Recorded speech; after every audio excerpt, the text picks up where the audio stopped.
Hello, good morning everyone.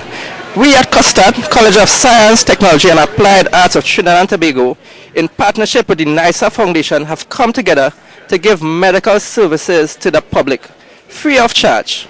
We have seen thus far over 300 clients over this week. We are doing this in commemoration of Mental Health Week. We are in the process of doing blood pressure, body mass index, height and weight. We are also doing blood glucose testing and mental health counseling. So please come and take part in our free initiative. Thank you. What's your location? Our location here presently is in the Promenade, San Fernando.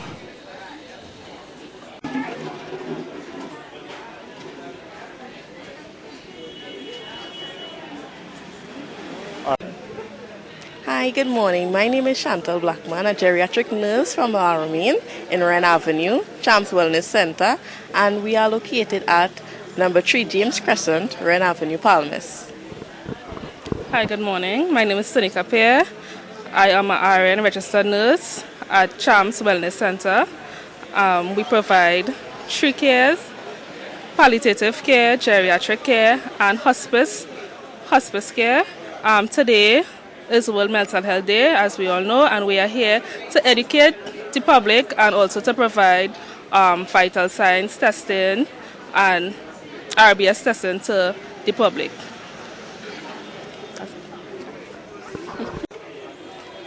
So today at Mental Health Week, we are learning about alternative therapy in mental illness, which we have nutritional medication, exercises, herbal medication, therapy, acupuncture, and we also have Tai Chi.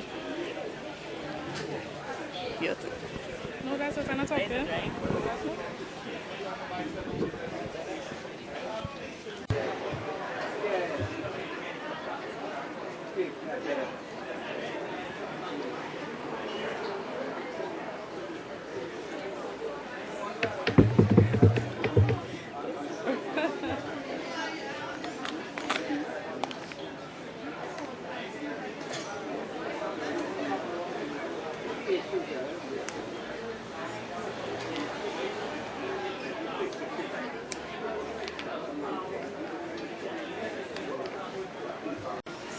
Hi, once again, we're just giving you some brief information about Champs Wellness. This is just some photos of our building. We have 2 buildings. Once again, we provide 3 types of care: palliative, geriatric, and rehabilitative care. This is just some of the photos of inside of our building number 2. That's about it. You can contact us at www.champswellness.com or at champswellness1@gmail.com. Our contact 325-5291 or 357-2122. Thank you.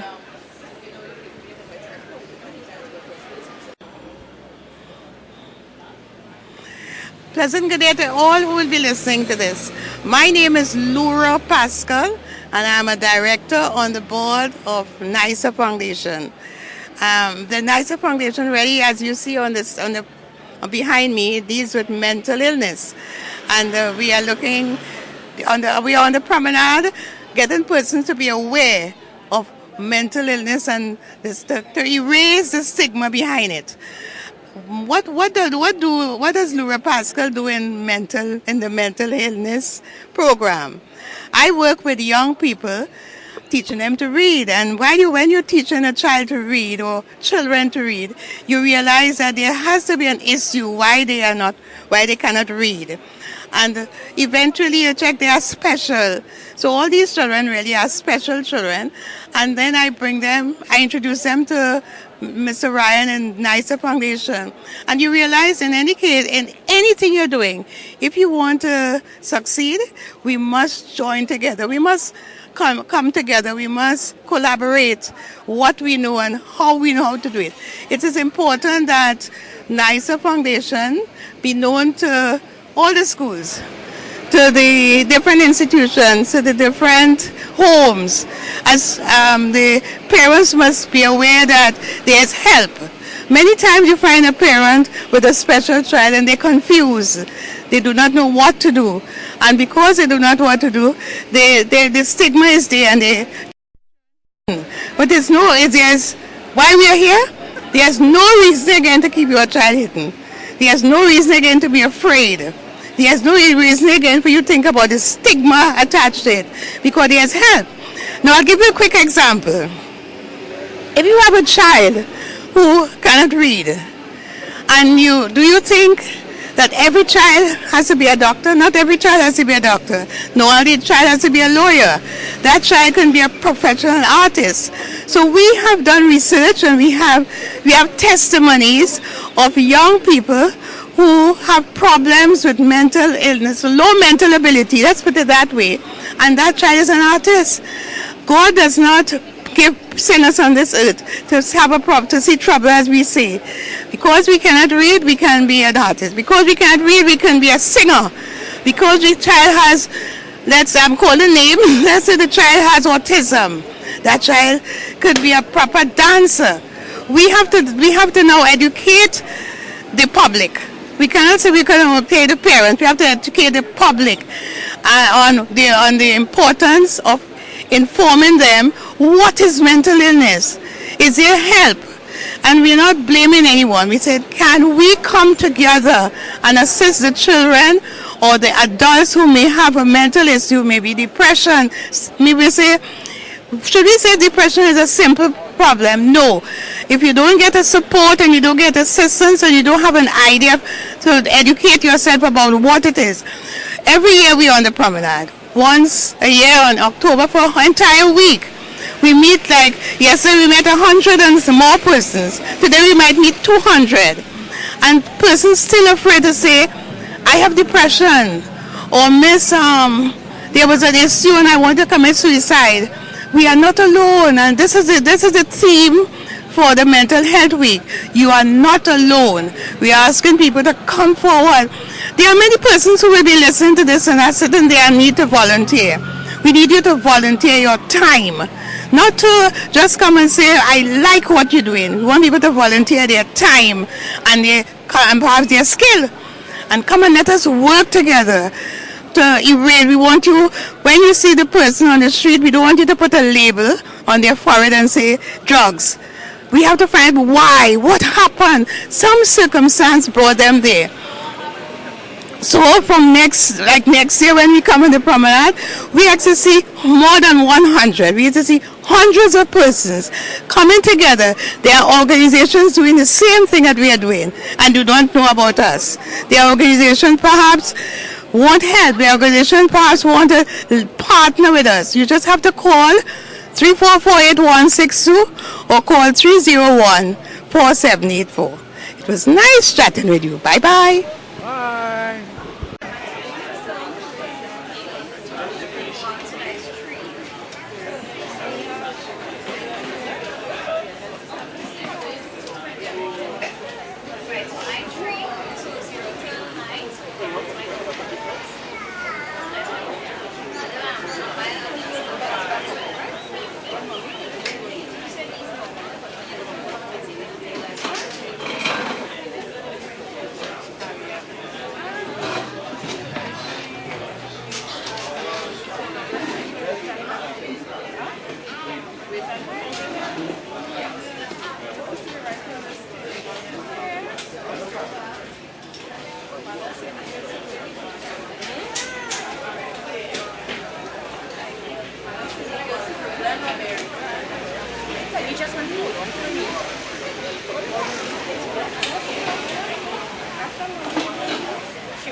About what's happening there?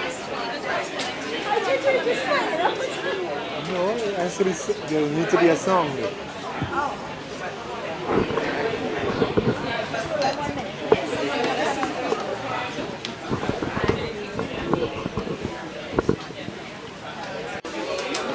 All right, what we're seeing here is a stress test. The aim is to see if the person pulse rate is at an acceptable level for their age.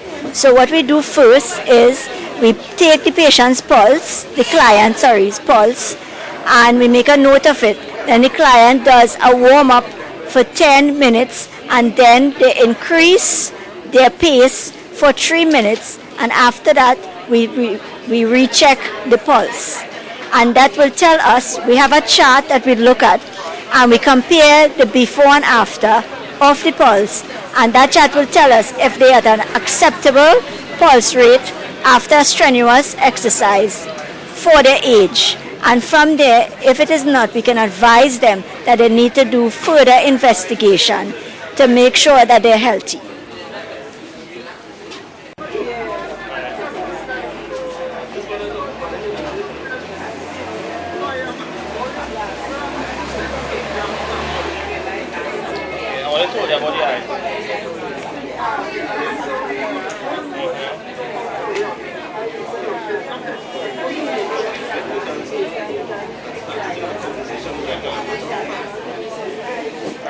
So the xylitol is a drug that they use to keep that down in the air. So you use that one.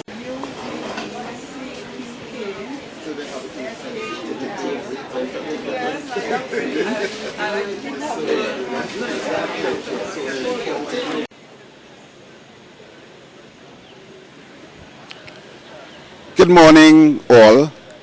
My name is Carl Ryan.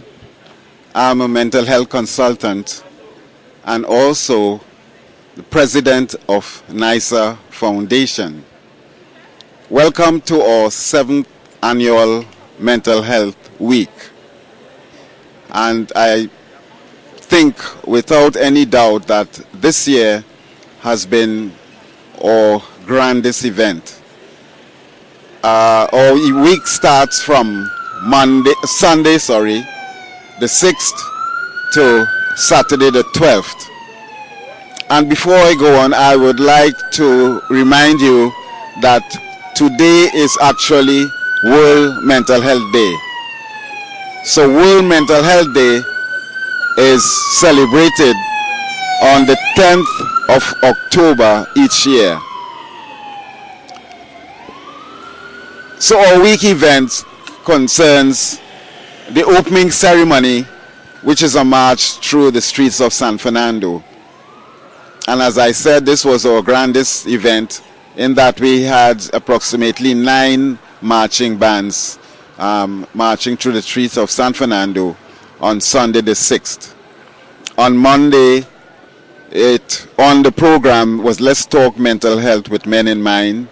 Tuesday, Let's Talk Mental Health with Women in Mind.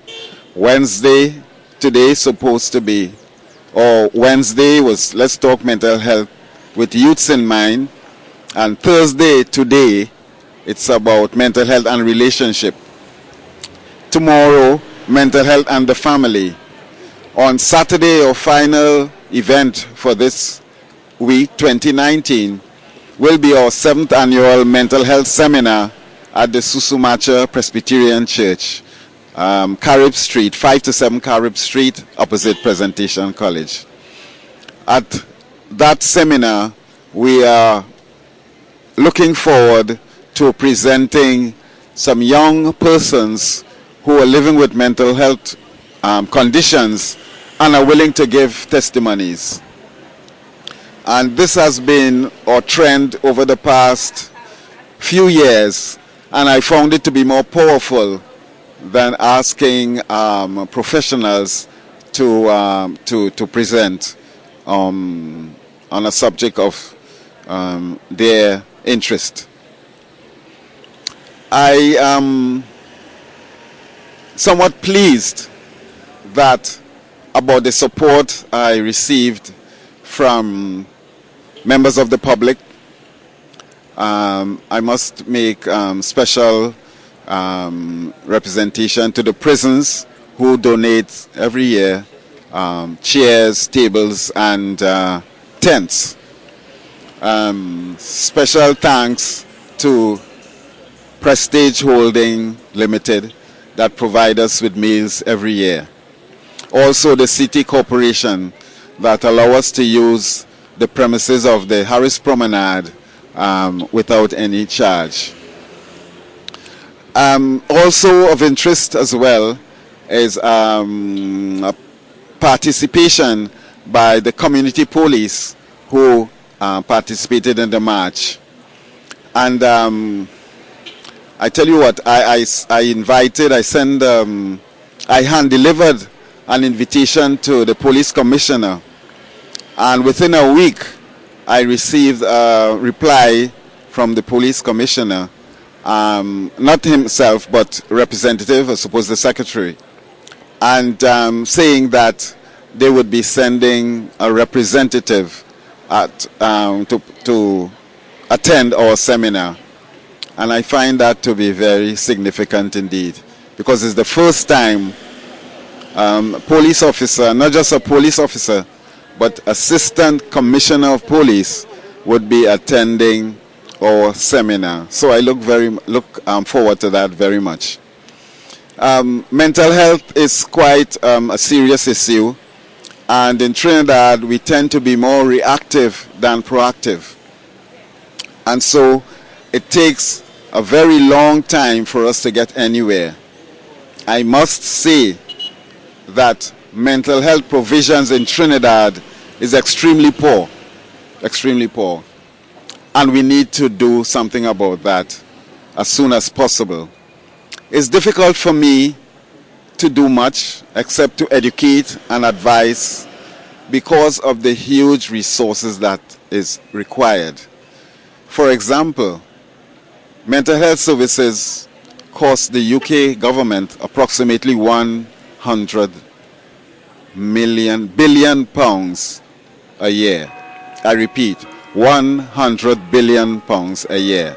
So that tells you the huge expanse of resources needed. And so the responsibility is on the state to take the initiative to begin to provide that resource base. Because when things go wrong, as they have in the past, in not complying with Mental Health Act legislation, it costs the state. So the state has the responsibility for starting that initiative. So happy World Mental Health Day, and I look forward to talking with you again. This year also has been very significant in that I have been receiving lots of requests from various church bodies to conduct mental health talks, and I find that to be very, very significant and interesting. And it shows that the church bodies are becoming aware, and they are becoming understanding of the need for knowledge and awareness about mental health and its conditions. It's a huge human phenomenon that is increasing at a rapid rate worldwide, and so Trinidad is not unique to that situation, and we are just as vulnerable as any other countries. We need to do our part to ensure that all citizens who are living with mental health conditions receive a quality type service that is second to none. After all, they are human and they need humane treatment. And this is something that has been dictated or advocated by the World Health Organization decades ago. So thank you all very much. Educate yourselves and become interested in situations that surrounds mental disorder. Thank you so much.